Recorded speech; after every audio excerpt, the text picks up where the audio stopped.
विचित्र बात है। कैसी?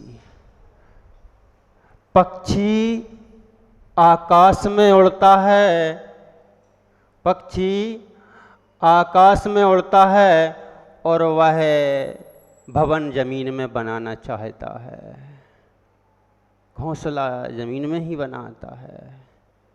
लेकिन मनुष्य एक ऐसा प्राणी है, रहता जमीन में है और उड़ना चाहता है आकाश की ओर। कितनी विचित्र बात है। यही विचित्रता है बंधुओं, यही विचित्रता है। इसीलिए तो भगवान की भक्ति तो करते हैं, जैसे कि वह पक्षी जमीन में उड़ने के बावजूद भी आकर के घोंसला जमीन में बनाने का सोचता है कि मेरा भवन बन जाए, मेरा मकान बन जाए, जमीन में बन जाए, मैं जमीन में रहने लगूं। लेकिन वह यह भूल जाता है कि तेरी उड़ान तो आकाश की ओर है, जमीन की ओर नहीं। तू जब भी उड़ेगा तो ऊर्ध्वगामी ही होगा, जमीन में तो तू थोड़ा बहुत ही चल पाएगा।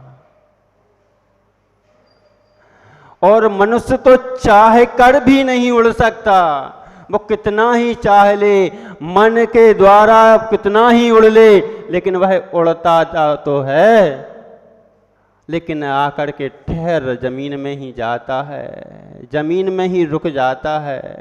वह जमीन से आगे बढ़ नहीं जा पाता। यहाँ तक कि वह कृत्रिम यानों में बैठकर उड़ान तो कर लेता है, लेकिन वह नीचे की ओर नहीं देख सकता। अगर यान में बैठकर वह नीचे की ओर देखने लग जाएगा बंधुओं, तो वहीं उसका यह शरीर छूट जाएगा और आत्मा उड़ जाएगी। ऐसे ही संसार में अगर जो कुमति रूपी ममता हमारे अंदर जो बैठी है, जो कुमति रूपी ममता हमारे अंदर बैठी है, वह जब छूट जाए, हमें छोड़ नहीं पा रहा है। क्यों नहीं छोड़ पा रहा है? क्योंकि जो ममता बैठी है वह ममता तो कुमति है, हमारी बुद्धि को दुर्बुद्धि करे बैठी है। हम जिसमें मानते हैं, जान लेते हैं कि यह मेरी द्वारा मेरा कल्याण करने वाली है, मेरा लालन पोषण करने वाली है, मैं तो बस इसके ही द्वारा सब कुछ कर लूँगा। लेकिन वह कुबुद्धि दुर्बुद्धि यह मान करके अपने आप को उड़ना आकाश में चाहता है, लेकिन वह कुमति छोड़ ही नहीं पा रहा, वह ममता रूपी कुमति को छोड़ नहीं पा रहा। उसी को बैठे है, रखा के बैठा है, उस बाबा जी की तरह बैठे है रखा कर, एक लंगोटी में संसार बस जाया करता है। हम भी अनादि से प्रभु के द्वार में जाते हैं, सामायिक में बैठते हैं, सामायिक करते कहाँ हैं? बस उसी लंगोटी की चाह में लगे रहते हैं। उस बाबा जी की तरह क्या हुआ? एक बाबा जी थे, एक झोपड़ी में रह रहे थे, निष्प्रह तो थे, लेकिन एक लंगोटी साथ में रखे हुए थे। ऐसे ही हम प्रभु के दरबार में जाते हैं, प्रभु के पास जाते हैं, जिन मुद्रा के पास जाते हैं और कहते हैं प्रभु न्याय करो। वो क्या कहते हैं? जैसे वह कह देते हैं बिल्ली को पाल लो, वह कहते हैं संसार को छोड़ दो। राजा कह देता है बिल्ली पाल लो, टंटा खत्म हो जाएगा।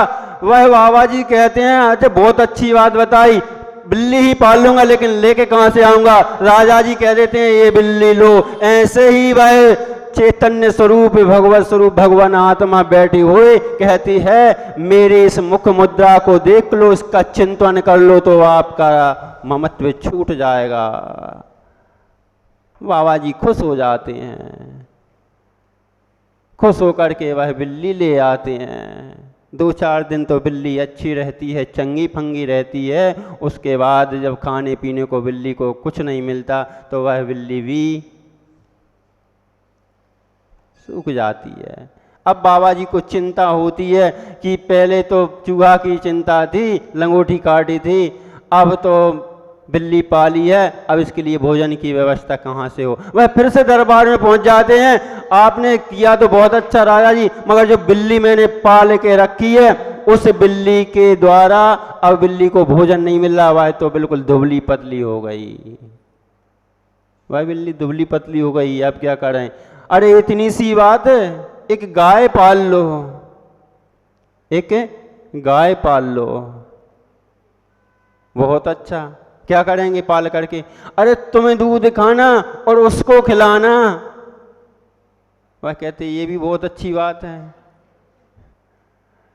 बहुत अच्छी बात है, गाय पाल लेता हूं, उसको तो पिलाऊंगा दूध, वह भी स्पष्ट हो जाएगी। मेरे को भी जो वन वन ज़्यादा फल फूल तोड़ने के लिए जाना पड़ता है तो कम में काम चल जाएगा। इस उद्देश्य से वह पाल लेता है, ले आता है गाय। अब 2-4 दिन बाबा जी हैं, निठल्ले रहते बाबा जी, कन्ना रन्ना तो बाबा जी के पास कुछ होता नहीं, आकर के बैठ गए, सुना दिया जैसे हम आके बैठ गए। ऐसे ही बाबा जी कुछ कर रहे नहीं थे, उन्होंने बैठ गए, जा करके दूध खाया। अब 2-4 दिन तो दूध भी अच्छा दिया उसने, और उसके बाद अब उसको कुछ खाने पीने को नहीं।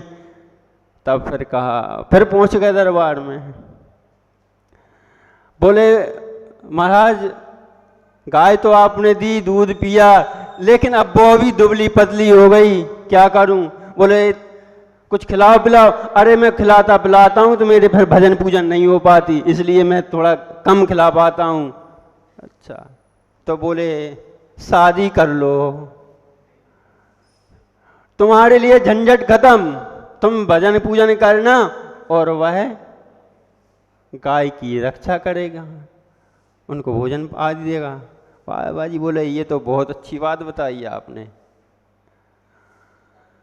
शादी कर ली, शादी कर ली, अब शादी तो हो गई, अब फिर वही बाबा जी की साथ समस्या। 1-2 दिन तो चंगे फंगे, फिर जैसे कि तैसे नंगे के नंगे। अब उनको पत्नी को क्या खिलाएं, तो फिर पहुंच गए। बोले एक काम करो, हम एक खेत दे देते हैं, उसमें तुम फसल होगी, तुम खाना, पत्नी को खिलाना और मंजे से रहना। बोले वह ठीक है। अब घर आ गए, खेत मिल गया। अब खेत में मेहनत करे कौन, अगर मेहनत करेगा तो भजन छूट जाएगा। वह बिल्कुल उसी भांति हम भी जो एक लंगोटी में पूरा संसार घर बसा लिया, हम भी ममता की लंगोटी लगाए बैठे हैं। उस ममता की लंगोटी में हम पूरा संसार बसाए बैठे हैं। यह कुमति है, यह कुमति के द्वारा जब सुमति हमें प्रकट हो जाए तो हम इस कुमति को छोड़ दें। ऐसे ही हम करते क्या हैं, बहुत खुश हो जाते हैं, अरे हमें तो ये मिल गया। प्रभु कहते हैं होकर सुख में मगन न फूलो, दुख में कभी न घबराओ। अगर तुमने सोच लिया कि हम एक लंगोटी से प्रसन्न थे, कम से कम लंगोटी ही लेने देते तो और आगे आपको संसार बसाना नहीं पड़ता। कोई इष्ट मिल गया तो खुश हो गए, और कोई इष्ट का वियोग हो गया तो दुखी हो गए। तुम्हारा ऐसी सुखी और दुखी होने से संसार बढ़ रहा है। जब तुम इस सुख दुख को छोड़ दोगे, इस सुख दुख को त्याग दोगे, इस सुख दुख की ममता को त्याग करके और प्रभु की मुद्रा में बैठ करके और उनकी ओर चिंतन करके सामायिक करोगे, तब पुण्य का बंध होगा। और उस पुण्य के संचय से हम आगे अपने और पुण्य को बढ़ाएं और पुण्य को बढ़ाते हुए एक दिन कल्याण करें। इसी भावना के साथ आचार्य भगवान विशुद्ध सागर जी महाराज की